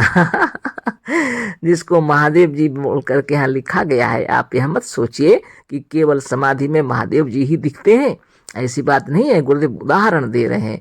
अगर साधु भंगेड़ी है, भांग पीने वाला है, समाधि में उनको दिखेंगे कि महादेव जी भांग घोंट रहे हैं। वाह क्या बात है। और जो इसके विरुद्ध है वो महादेव जी को शांत रूप में देखेंगे। तो अपनी अपनी कल्पना के अनुसार अपने अपने ईश्वर का रूप दृष्टिगोचर होता है ना। जाकी रही भावना जैसी, हरि मूर्ति देखी तिन तैसी, ऐसे किसी ने थोड़ी लिख दिया है। सब अनुभव की बातें हैं। अपनी अपनी कल्पना के अनुसार मनुष्य को अपने अपने ईश्वर दिखते हैं, है ना। अपने अपनी कल्पना के अनुसार ईश्वर दृष्टिगोचर होते हैं, है ना। जैसे जैसे अपने विचारों की उन्नति होती है वैसे वैसे मनुष्य के ईश्वर भी उन्नति करते हैं। नित्य योगाभ्यास करते करते, समाधि लगते लगते एक दिन आपको समझ में आ जाता है कि जो कुछ आप देख रहे हैं वो सब आपकी कल्पना है। वास्तविकता आपकी कुछ और है। जब आप जान जाते हैं कि वह स्वयं आप ही महादेव हैं, आप ही ब्रह्मा विष्णु और महेश्वर हैं ना, आप ही पर ब्रह्म परमात्मा है। जिसके बारे में बतलाया गया है कुरान शरीफ में, वो खुद ही में विराजमान खुदा, जो खुद में विराजमान है वही खुदा है। और बाइबल में लिखा है body is the temple of God, यह शरीर के अंदर जो विराजमान है वह भगवान है, साक्षात ईश्वर। और शरीरम शिव मंदिरम, हाँ, शरीर शिव के मंदिर है। तो हम लोग आपस में क्या कर रहे हैं, जरा विचार कर लीजिए सभी श्रोता वृंद, है ना। हृदय के अंदर में यह विचार कर लीजिए कि हम लोगों को क्या करना चाहिए। क्या आपस में लड़ते झगड़ते रहना चाहिए, या ध्यान अवस्थित होकर एक दूसरे को गले लगाना चाहिए, है ना, प्रेम से। वसुधैव कुटुंबकम मुनिजन कहते हैं। सारी वसुधा ही हमारे लिए परिवार की तरह है ना। परस्पर प्रेम सौहार्द आनंद से रहना चाहिए। तो एक विचार गुरुदेव जो दिए हैं यह परम सत्य है, और ऋषि मुनि इसी विचार को लेकर के सबको ब्रह्म ज्ञान देते थे। कभी लड़ाइयाँ नहीं होनी चाहिए, झगड़े नहीं होने चाहिए, आपस में प्रेम भाव बना रहे, विश्व में शांति हो। इसके लिए यदि कुछ है तो आप नित्य दिन योगाभ्यास कीजिए। माने जबरदस्ती तो नहीं हम बोल रहे हैं, लेकिन आपके अंतर मन में अगर विश्व का कल्याण आप चाहते हैं तो नित्य दिन योगाभ्यास कीजिए। चाहे आप जहाँ भी जन्म लिए हैं, वो तो लोगों ने बनाया है। ना आप हिंदू हैं, ना मुस्लिम हैं, ना सिख हैं, ना ईसाई हैं, ना बौद्ध हैं, ना पारसी हैं, ना जैन हैं, ना कुछ हैं। आप सर्वप्रथम क्या हैं, पर ब्रह्म परमात्मा है। और वेदों में वही लिखा है, रामायण में भी वही लिखा है, जो जड़ को चेतन करे और चेतन को जड़ करे वह भगवान राम है। वहाँ जात पात धर्म भेद लिखा ही नहीं है, लोगों ने समझा ही नहीं। जो जड़ को चेतन करे और चेतन को जड़ करे वह तो आप ही हैं। आप इस शरीर में हैं तो आकाश अग्नि जल वायु और मिट्टी जो सब कुछ चेतन हो गया है। और आप इस शरीर को छोड़कर निकल जाएंगे तो फिर से यह जड़ हो जाएगा। इसलिए वह भगवान आप ही हैं, जिसको ब्रह्म बोल के कोटि कोटि नमन किया गया है।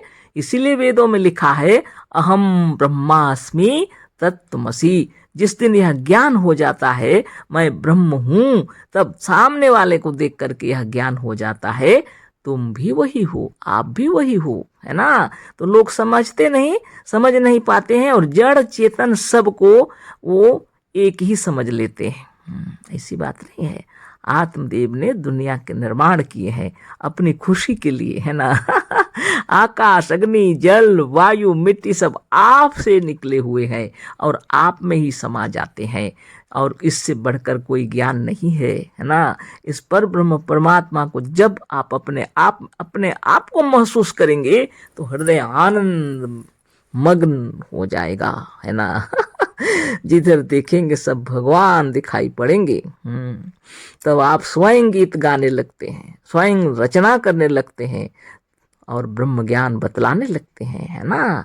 इसलिए आप आनंद विभोर होकर के रहते हैं, आनंद के भंडार आप हैं, यह जान जाते हैं। संसार बाहर में खुशी ढूंढ रहे हैं, संसार वाले बाहर में खुशी नहीं मिलती। भीतर जब आप आनंद विभोर रहेंगे बाहर में खुशी है ना। यदि कोई दुखी है, बहुत दुखी है, गाना भजन सब कुछ हो रहा है बाहर में, लेकिन उससे शांति नहीं मिलेगी, है ना। तो जैसे जैसे अपने विचारों की उन्नति होती है वैसे वैसे मनुष्य के ईश्वर भी उन्नति करते हैं। जैसे जैसे हम लोग के विचार उत्पन्न होते हैं मनु की और उन्नति होती है विचारों में, हम लोग के ईश्वर की भी उन्नति होती है। यानी हम लोग जैसे जैसे विचार करते हैं और आगे बढ़ते हैं तो ईश्वर को भी वैसे ही बनाते जाते हैं। अब बताइए, गांव देहात जंगल पहाड़ के लोग भूत प्रेत को ईश्वर मानते हैं। उनके ईश्वर भूत प्रेत हैं, यानी जिसको देख करके वो भयभीत हो जाए वो ईश्वर है उनके हिसाब से। और उनके पूजा पाठ करते हैं और डर के मारे बलि चढ़ाते हैं, है ना। और उनको आप कैसे समझाइएगा, उनको समझाना भी मुश्किल है। लेकिन जब वो स्वयं समझ जाए तो दुनिया को समझाने लगेंगे, है ना। तो विचारों की उन्नति हो जाती है जब, तो मनुष्य के ईश्वर भी बदल जाते हैं। जैसे जैसे लोग शहर में आ गए, पढ़ाई लिखाई करने लगे, ज्ञान बढ़ गया, तो भगवान की उन्नति हो गई। मंदिर में बना लिए, मस्जिद गिरजा गुरुद्वारा सब बने हुए हैं जगह जगह। जिसको जैसा पसंद है ना वो जाके देख रहे हैं। किसी का तो निराकार सफाचट है, हाँ, किसी का आकार प्रकार है, उसमें भी दोनों आपस में लड़ाई करते हैं, है ना। धन्य धन्य मनुष्य आत्मा आपकी जय। तो मनुष्य जैसे जैसे विचार करता है और उनकी उन्नति होती है विचारों में, तो ईश्वर की भी उन्नति होती है। ये तो आप अपने विचार कर लेंगे, आगे हम पढ़ रहे हैं। ये तो देखते ही होंगे सभी लोग, है ना। देखिए कोई कोई मांस मछली खाते हैं ना, तो ईश्वर को भी खिला देते हैं। शराब पीने वाले शराब पिला देते हैं ईश्वर को। हाँ, अब मारवाड़ी लोग देखिए, वो लोग मांस मछली कभी खाते नहीं, इसलिए ईश्वर को दूध दही फल मिठाई वो सभी खिलाएंगे, आलतू फालतू चीज नहीं खिलाए। अब हम आलतू फालतू बोल दिए, आप नाराज न हो, है ना। आपके लिए जो पसंद है। पर कहने का मतलब है दूध और फल चढ़ाते हैं, मिठाइयाँ खिलाते हैं भगवान को, अपने अपनी पसंद। जिसको जो पसंद है वो ईश्वर को खिलाता है। हाँ, क्योंकि उसको लगता है हमको इतना पसंद है तो ईश्वर को ही चीज देंगे ना। ऐसी ही बात है। अगरबत्ती खरीदने जाते हैं तो स्वयं सूंघ के देखते हैं, भाई पसंद आएगा तो डाल देंगे जो चीज भी। हाँ, अब खुद जलाएंगे तो सूंघेंगे तो आप ही ना। अद्भुत अद्भुत बातें हैं, है ना। खैर, वायुमंडल वातावरण शुद्ध बुद्ध निर्मल निरामय रहे सबके लिए, है ना। कोई दिक्कत की बात नहीं है। घर द्वार साफ सुथरा रखना और आनंद से रहना अपने अपने विचारों के अनुरूप, है ना, कोई बात नहीं है। वो अलग चीज है। और पूजा पाठ और इस सब के विरुद्ध भी हम नहीं बोल रहे हैं, आप स्वयं समझ लेंगे, है ना। यह जो कर रहे हैं वह सही है कि नहीं है, हमें कुछ नहीं कहना, लेकिन ध्यान जब करेंगे समाधिस्थ हो जाएंगे तब की बात हो रही यहाँ पर। तो गुरुदेव जो लिखे हैं उसको फिर से हम पढ़ रहे हैं। जैसे जैसे अपने विचारों की उन्नति होती है वैसे वैसे मनुष्य के ईश्वर भी उन्नति करते हैं। अतः यह सिद्ध है कि स्वप्न समाधि ध्यान में बेहोशी में निद्रा में जो देवता देवी और ईश्वर दृष्टिगोचर होते हैं वह हमारी कल्पना और आत्मा के रचे हुए होते हैं।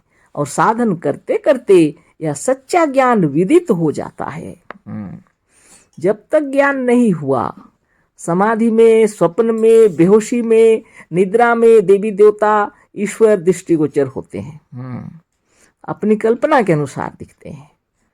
ये किसके रचे हुए? सब आत्मा के ही रचे हुए हैं। नहीं तो मजाल है कि आपके स्वप्न में कोई घुस जाए, है ना। कोई नहीं घुस सकता, चाहे आप बेहोशी में हो या निद्रा में हो। जो जो दिखता है ना सब आपकी आत्मा ने रचा है, उसके सिवा किसी का कोई दम नहीं, किसी में कोई बल नहीं कि आपके स्वप्न में घुस जाए। कोई नहीं घुस सकता सिवा आपकी आत्मा की रचना के। आपने जो रचा है सिर्फ वही दृष्टिगोचर होता है। और जैसे जैसे आप आगे बढ़ेंगे और समाधिस्थ होंगे तो आपको मालूम होने लगता है ना। बहुत बड़ी बात है, आत्मा के रचे हुए होते हैं और साधन करते करते यह सच्चा ज्ञान विदित हो जाता है। नित्य योगाभ्यास करते करते यह सच्चा ज्ञान स्वयं के अंदर में आ जाता है। इसको समझाना मुश्किल, ना आप हमें समझा सकते हैं ना हम आपको समझा सकते हैं। इसलिए सद्गुरुदेव कहते हैं सिर्फ स्वयं को समझाया जा सकता है। किसी को बदलने का चक्कर में लड़ाइयाँ होती हैं, किसी को बदलने की नहीं, आपको खुद को बदलना है, हमको खुद को बदलना है। अगर हम प्रेम से बातें करेंगे तो आप भी प्रेम से ही करेंगे ना। अगर आप प्रेम से बातें करेंगे तो हम भी प्रेम से करेंगे ना। हम ही आपसे लड़ेंगे और आशा करेंगे कि आप प्रेम से बातें करें, यह तो असंभव है ना। इसलिए स्वयं को ही अच्छा बनाना है, जैसा हम चाहते हैं वैसा ही व्यवहार करना चाहिए। हाँ, लिखे हैं बाइबल में, तुम जैसा चाहते हो वैसा व्यवहार करो। लोग समझे ही नहीं, उल्टा पलटा कार्य करते हैं, है ना। वो बात छोड़ दीजिए, सब अपनी अपनी भावना। जाकी रही भावना जैसी, हरि मूर्ति देखी तीन तैसी। सिर्फ इतना ही नहीं, वेदों पुराण भी वैसे ही दिखता है जैसी आपकी भावना होती है। सब कुछ वैसे ही दिखता है। जब सच्चा ज्ञान हो जाएगा तो उसके अंदर आपको दिखेगा पर ब्रह्म परमात्मा हमारी आत्मा है, दिखेगा। एक खुदा की इबादत करना और किसी दूसरे की नहीं, यही कहा गया है, क्योंकि वही सर्वश्रेष्ठ है। लेकिन कौन कर रहा है देख लीजिए। वो खुदा को तो अभी तक देखा ही नहीं उन्होंने। 5 वक्त नमाज पढ़ा और 7वें आसमान के ऊपर देख रहे हैं। इस शरीर का ध्यान तपस्या बताए, इस शरीर का तपस्या बतलाए। शरीर के अंदर में ना 7 आसमान है क्या, बाहर में रहता है 7 आसमान?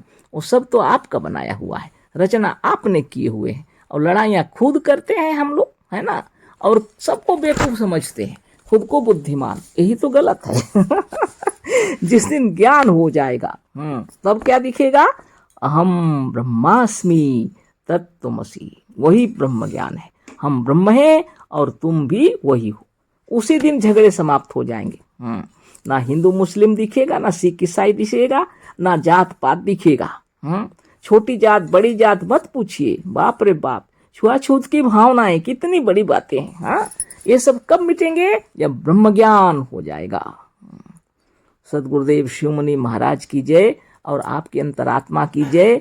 आपको सद्ज्ञान जिस दिन हो जाएगा, आप और हम सभी ब्रह्म है, यही ज्ञान सच्चा ज्ञान हो जाएगा, है ना। इसी को बता रहे हैं गुरुदेव। साधन करते करते यह सच्चा ज्ञान विदित हो जाता है। सच्ची बात यह है कि ध्यान में मनुष्य सर्वदा अपने विचार में रहता है, अपने ही विचारों को देखता और प्रत्यक्ष करता है। ध्यान में जो कुछ प्रत्यक्ष हो रहा है वह सब अपनी ही आत्मा है, अपना आप है, दूसरा कुछ नहीं है। इसी से कहा है तदा दृष्टु स्वरूपे अवस्थानम। तब दृष्टा साधक योगी अपने स्वरूप में स्थित हो जाता है। बहुत बड़ी बात है। जो कुछ भी आपको दिखता है, समाधि में हो, स्वप्न में हो, वो तो बेहोशी में तो क्या दिखेगा, लेकिन दिखता भी है। जिसको उस जगह बेहोश है दूसरी जगह दिखते हैं, है ना। तो जो भी हो उनको पूछ लीजिएगा, जिन लोग का ऑपरेशन करते समय बेहोश किया जाता है, वो लोग को पता लगेगा। बहुत बड़ी बात है। इस सब विषय में अभी चर्चा नहीं है, पर इतना जरूर है, आप जब समाधिस्थ हो जाएंगे तब स्वरूपस्थ होते हैं, किसी दूसरे में स्थित नहीं होते हैं। आप स्वयं में डूब जाते हैं, स्वयं में स्थित होते हैं और आपको सच्चा ज्ञान हो जाता है। तदा दृष्टु स्वरूपे अवस्थानम। साधन करते करते आप अपने स्वयं में डूब जाते हैं। जब अपने में डूब जाएंगे तो आपको पता चल जाएगा कि आप ही पर ब्रह्म परमात्मा है ना। वेदों के रचयिता हैं, आपने कुरान शरीफ भी रचा, आपने बाइबल भी रचा, आपने जितने धर्म और संप्रदाय बनाए, आज भी बना रहे हैं, नियम और कानून बनाए, सब आपने बनाए। इसीलिए एक मुनि जी कहते हैं, फंस गई मकड़ी, फंस गई मकड़ी, अपने बनाए जाले में। खुद ही हम लोगों ने जाल बुना और खुद ही फंसे हुए हैं। अब इसे कैसे निकला जाए बिना योग साधन के? मुश्किल। आप आगे देखिए और विचार कीजिए। आगे पढ़ते हैं हम। ध्यान अवस्थित पुरुष को जब यह मालूम हो जाता है कि यह ईश्वर, यहाँ की सारी सृष्टि हमारी ही कल्पना में स्थित है, तो इस कल्पना का पर्दा भी आत्मा से हट जाता है और मनुष्य समाधि में पहुंचकर केवल अपने स्वरूप में स्थित होता है और अपने स्वरूप में स्थित होकर जीवन मुक्त हो जाता है। देखिए, संप्रज्ञात समाधि और असंप्रज्ञात समाधि दोनों का वर्णन इन चंद पंक्तियों में कर दिए गुरुदेव। जब आपको संप्रज्ञात समाधि लगती है तब सब कोई दिखते हैं, है ना। लेकिन जब उससे उच्च कोटि की समाधि लगती है तो आपको पर ब्रह्म परमात्मा आप ही हैं यह मालूम हो जाता है। जब ध्यान अवस्थित पुरुष को जब यह मालूम हो जाता है कि यह ईश्वर जो है वह भी आपकी बनाई हुई, यह ईश्वर, यहाँ की सारी सृष्टि हमारी ही कल्पना है। ईश्वर भी आपकी कल्पना है, सृष्टि भी आपकी कल्पना है, सबके रचयिता आप ही हैं। यह ज्ञान होते ही इस कल्पना का पर्दा भी आत्मा से हट जाता है। तो ये कल्पना का पर्दा हट जाता है और मनुष्य समाधि में पहुंचकर केवल अपने स्वरूप में स्थित होता है। तब सिर्फ अपने स्वरूप में स्थित होते हैं, है ना। तलीन हो जाते हैं, है ना। आप अपने आप में तल्लीन हो जाते हैं कि आप परब्रह्म परमात्मा है। इतना जानते ही हृदय आनंद में डूब जाता है ना, और अपने स्वरूप में स्थित होकर जीवन मुक्त हो जाता है। फिर क्या है, जन्म मरण सब आपके सामने खुला हो गया है ना। आपको सब पता चल गया कि आप अजर अमर अविनाशी हैं और सारा खेल आपका है ना। आगे पढ़ते हैं। जैसे सुषुप्ति और बेहोशी की अवस्था का ज्ञान सोने वाले और बेहोश होने वाले को पूरा पूरा नहीं होता, उसी तरह से सिद्ध के वश में होकर रजोगुणी निद्रा में सोने वाले साधक को अपनी निद्रा की बातों का ज्ञान नहीं होता। तो यहाँ वो बातें लिख रहे हैं गुरुदेव कि मैस्मरिज्म की व्यर्थता बता रहे हैं ना गुरुदेव, है ना। इसलिए बता रहे हैं कि जिस तरह एक बेहोश व्यक्ति या सुसुप्ति की अवस्था में जो सोया है, उसको बेहोश होने पर पूरा पूरा ज्ञान उसको थोड़ी होता है। उसी तरह सिद्ध जब बालक को रजोगुणी निद्रा में सुला देता है तो उस बालक को कुछ भी ज्ञान नहीं रहता। सिर्फ उतना टाइम जो बोल रहा है ना, साधक को अपनी निद्रा के बातों का ज्ञान नहीं होता। वह रजोगुणी निद्रा में है, बालक को मालूम ही नहीं, वह उस विषय को जानता भी नहीं है। जैसे सुसुप्ति यानी गाढ़ी नींद में जो कोई होते हैं उसको सुसुप्ति कहते हैं। इसमें स्वप्न भी नहीं दिखता है, लेकिन व्यक्ति जब जगता है तो क्या कहता है, वाह क्या आनंद से सोए, गहरी नींद में सो के आनंद विभोर होकर उठता है। और बेहोशी की अवस्था का ज्ञान सोने वाले और बेहोश होने वाले को पूरा पूरा नहीं होता। जब बेहोश हो जाता है तो उसको तो कुछ होता ही नहीं, ज्ञान नहीं रहता बेहोशी में, है ना।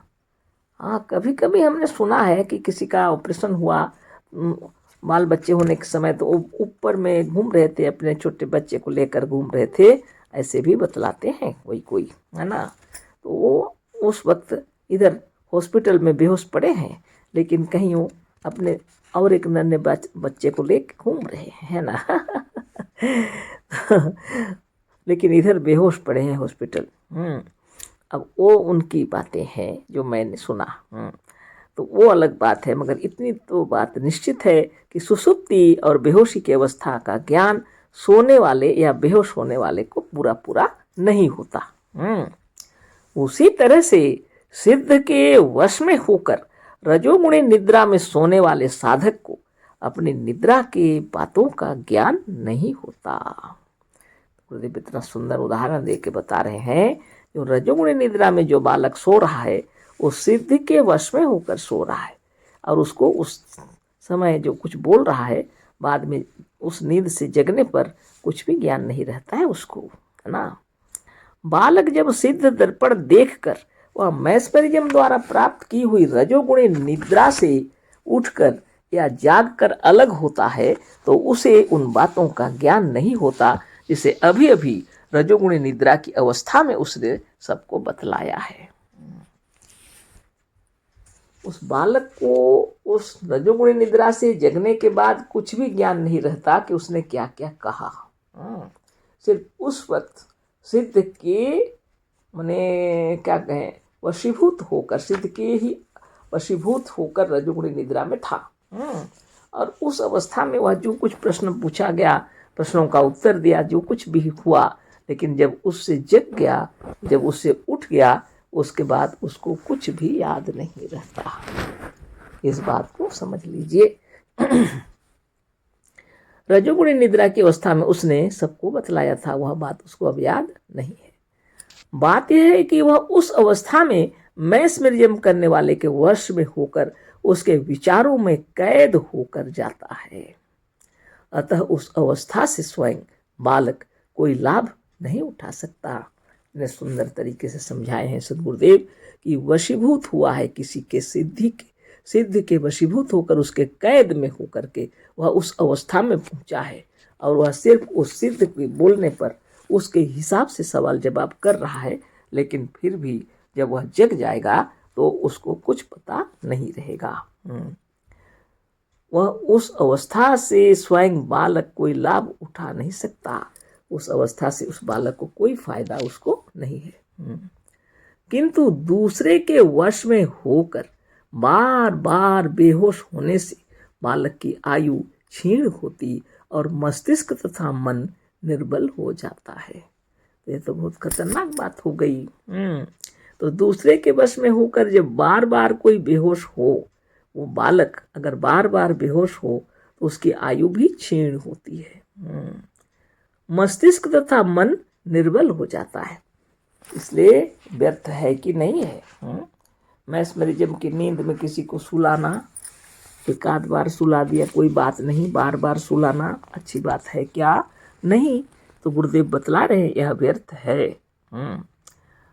अब आगे देखिए, ठीक इसके विरुद्ध जो स्वयं योग करके इस ध्यान अवस्था या समाधि में पहुंचता है, उसकी आयु बढ़ती है और मन तथा मस्तिष्क पुष्ट होता जाता है।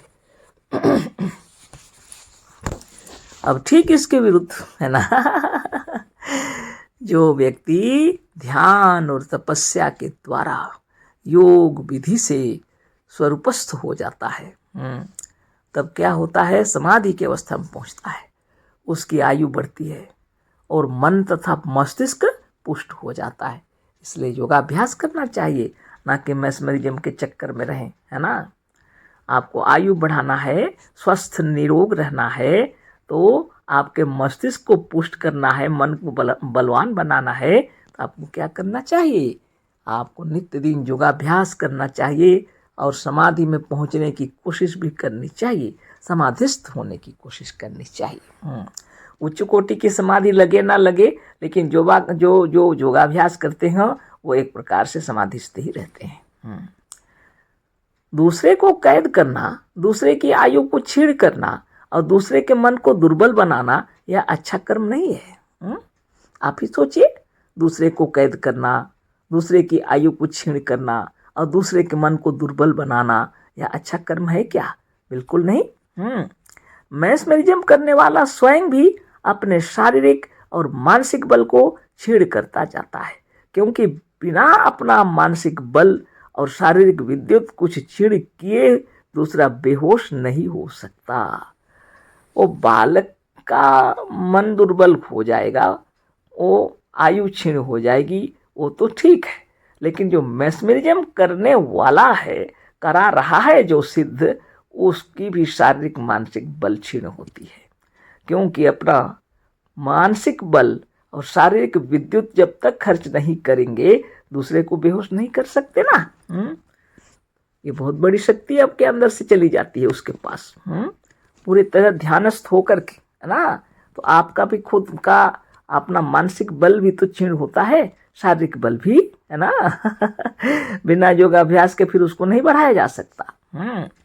इच्छा शक्ति द्वारा व मनोबल की प्रेरणा से अपने शरीर की बिजली को तथा अपने मस्तिष्क के मनोबल को मैस्मरिज्म करने वाला उस बालक के शरीर में भेजता है, जिसे अपने वश में करके बेहोश करना होता है ना।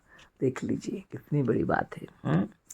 अपनी इच्छा शक्ति डालनी पड़ती है, अभी यह बालक बेहोश हो जाएगा, ऐसा सोच रहे हैं आप। पूर्ण एकाग्र चित्त के साथ इच्छा शक्ति द्वारा वह मनोबल, इसी को मनोबल भी कहते हैं, प्रेरणा से अपने शरीर की बिजली को अब उसका स्पर्श कर रहे हैं तो भी सोच रहे हैं, या आप उसको देख रहे हैं तो भी सोच रहे हैं, या आप उससे बोल रहे हैं तब भी सोच रहे हैं कि अभी इन बातों को सुनते सुनते यह बेहोश हो जाएगा। रजोगुणी निद्रा में आप उसको भेज रहे हैं, उसमें आपकी इच्छा शक्ति है, आपका मनोबल है, तभी तो आप अपनी प्रेरणा से उसके शरीर को ऐसी गति दे रहे हैं, ऐसी वाणी बोल करके या ऐसा कोई विचार के साथ, ताकि वह रजोगुणी निद्रा में सो जाए। तथा अपने मस्तिष्क के मनोबल को मैस्मरिज्म करने वाला उस बालक के शरीर में भेजता है, जिसे अपने वश में करके बेहोश करना होता है ना। ऐसी बातें हैं। इतनी शक्तियों का ह्रास करके और अपने मनोबल को छीण करके यह व्यर्थ काम किया जाता है, जो वास्तव में असत्य कल्पना मात्र है। अब साफ साफ विचार बता दिए गुरुदेव कि यह मैस्मरिज्म करने वाले का शरीर भी क्षीण होता है, उसका भी बल घट जाता है, मनोबल, उसके अंदर में भी इसका दुष्प्रभाव पड़ता है। तो फायदा क्या हुआ इसको करके? जो चीज जो देख रहा है बालक वह भी मिथ्या है ना, और वो करने वाला जो देख, दोनों का है ना क्या फायदा।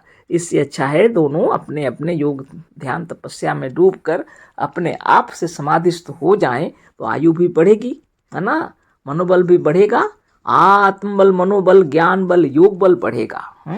तो किसी दूसरे को बेहोश करने की आवश्यकता ही नहीं पड़ेगी, है ना।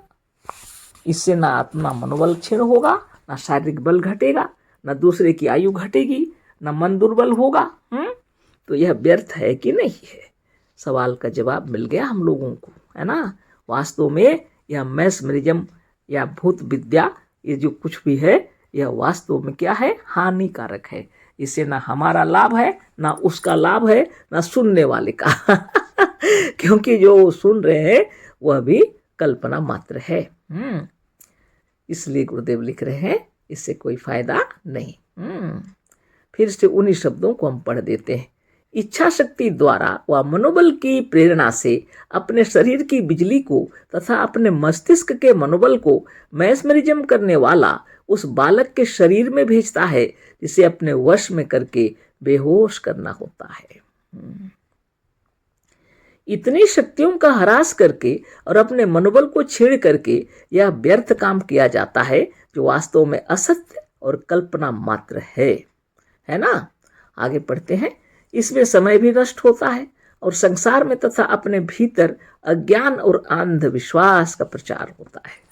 समय तो नष्ट होता ही है, वास्तव में समय नष्ट होता है, साथ में क्या होता है, असत्य और कल्पना मात्र जो व्यर्थ का काम है, इसमें हम लोग फंस जाते हैं, जिससे अंधविश्वास का माने उनको बढ़ावा मिलता है ना, इससे, है कि नहीं। यह तो ठीक बात नहीं है।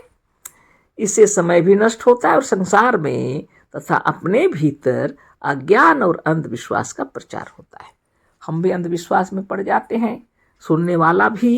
तो संसार में भी इसका प्रभाव अच्छा नहीं पड़ता, है ना। इसलिए यह व्यर्थ ही है। समय नष्ट करने, आत्मबल को छेड़ करने और अज्ञान की वृद्धि करने से मुनि का मार्ग और आत्मोन्नति का रास्ता दूर होता जाता है ना। देखिए, समय नष्ट करने, आत्मबल को छेड़ करने और अज्ञान की वृद्धि करने से मुनि का मार्ग और आत्मोन्नति का रास्ता दूर होता जाता है।